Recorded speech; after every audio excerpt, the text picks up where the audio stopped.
مساء الفل، اخباركم ايه؟ زي ما قلت لكم من يومين على عرقلة صفقة محمد بسام وشروط كابتن ايمن الرمادي التعجيزية للنادي الاهلي. طلع امبارح بتصريح مثير للجدل بنفس الكلام اللي قلت لكم من يومين على موضوع عايز احمد عبد القادر اعارة لمدة 6 شهور، كان عايز الكندوسي يبيع نهائي، كان عايز حمزة علاء او مصطفى مخلوف مقابل محمد بسام.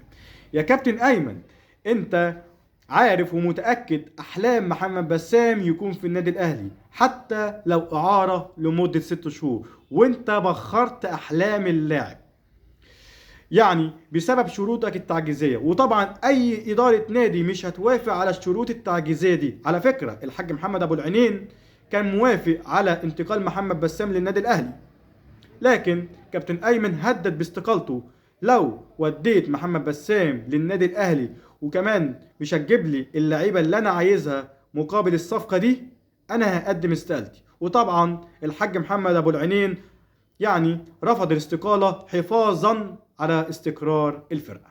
ده اللي عندي دلوقتي، اشوفكم فيديو جديد، سلام.